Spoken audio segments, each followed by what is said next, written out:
Kembali kepada masalah tentang Syiah, dimana coba kita mungkin semua pernah bertanya, kok bisa orang-orang Syiah, wanita-wanita Syiah itu mereka memakai hijab, memakai kerudung yang sangat besar, bahkan sebagian mereka ada yang pakai cadar.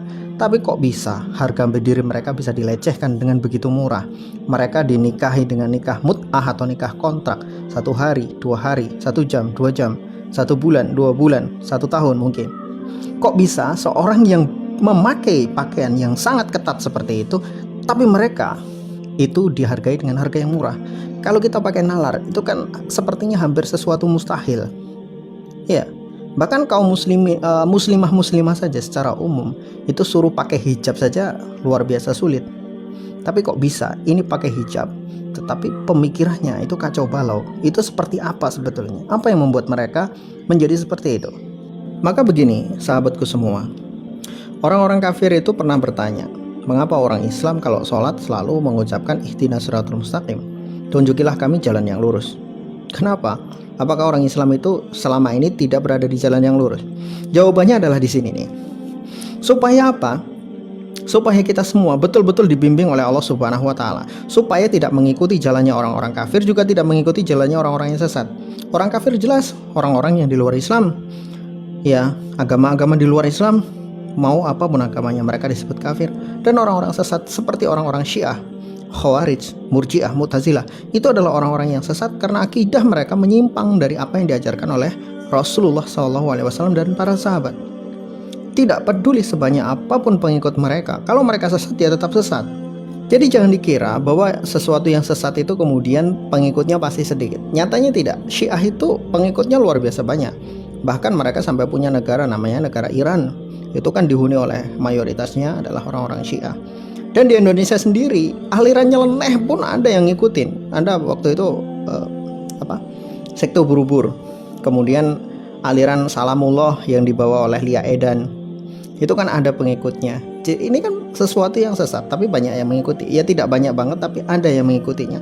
Artinya orang Islam ataupun orang non-Islam sendiri punya kecenderungan mengikuti hal-hal yang sesat. Inilah mengapa kita diperintahkan untuk membaca ihdinas siratal mustaqim, karena setan selalu mempunyai cara agar manusia itu menjadi orang-orang sesat. Dan ini yang Allah Subhanahu wa Ta'ala tidak inginkan dari kaum muslimin, sehingga meminta agar kita setiap hari ditunjukkan kepada jalan yang lurus. Bukan berarti orang Islam sekarang itu tidak dalam jalan yang lurus, bukan. Tetapi karena umat Islam itu supaya tidak menjadi golongan seperti orang-orang kafir, tidak juga seperti orang-orang yang sesat seperti model-model Syiah itu yang Allah Subhanahu wa Ta'ala inginkan. Dan itulah yang harus kita pahami, bahwa meminta jalan yang lurus kepada Allah Subhanahu wa Ta'ala itu agar kita dihindarkan dari hal-hal seperti itu. Saya waktu nyantri dulu, saya pernah membaca sebuah majalah, kalau tidak salah dulu majalah Sabili, entah masih ada atau tidak majalah Sabili itu bercerita tentang seorang dokter di Bandung. Dia pernah menerima pasien itu dari wanita Syiah. Jadi dokter ini pun sampai terkejut. Jadi wanita Syiah itu dia bercadar, datang kepada dokter, dia mengeluh badannya tidak enak, pokoknya sakit. Kemudian dokter meminta agar si wanita itu cek lab darah. Setelah dicek, dokter ini terkejut ternyata. Kenapa terkejut? Itu hampir sesuatu yang kontras, mustahil. Bagaimana ceritanya seorang wanita yang pakai cadar, muslimah yang kelihatannya sangat taat sekali, bahkan pakai cadar, tapi dia punya penyakit yang sangat menjijikan, yang harusnya itu ditimpa atau biasanya menyebar hanya kepada para wanita-wanita murahan, para pelacur, para PSK. Ternyata wanita itu mengidam penyakit HIV AIDS. Naudzubillah, jangan sampai kita kena penyakit ini. Dan dokter itu menyampaikan kepada wanita itu, karena dia masih mahasiswi. Ini luar biasanya, ini mahasiswi. Jadi dia belum menikah, dia masih mahasiswi. Ditanya, "Mbak, ini kerjaannya apa ya?" Kemudian ditanya, "Saya masih mahasiswi dan saya aktif dalam kajian keagamaan. Saya mengikuti Syiah," kata wanita itu. Mendengar kata Syiah itu, dokter itu langsung dadanya itu gemetar. Dokter tahu, ternyata inilah penyebab kenapa wanita ini, Mbak ini tadi mengidap penyakit HIV AIDS, yang harusnya penyakit itu tertular hanya kepada wanita-wanita nakal.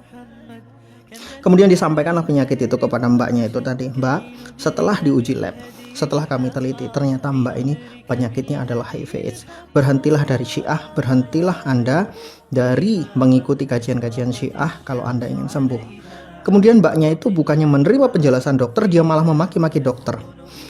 Pak dokter ini gila, saya itu mengikuti ajaran Islam, nikah mut'ah itu ajaran Islam, itu syariat Allah, nggak mungkin saya kena penyakit gara-gara menjalankan syariat Allah, itu nggak mungkin, pasti Anda yang berdusta. Dan sejak itu wanita itu tidak pernah lagi datang ke dokter itu. Artinya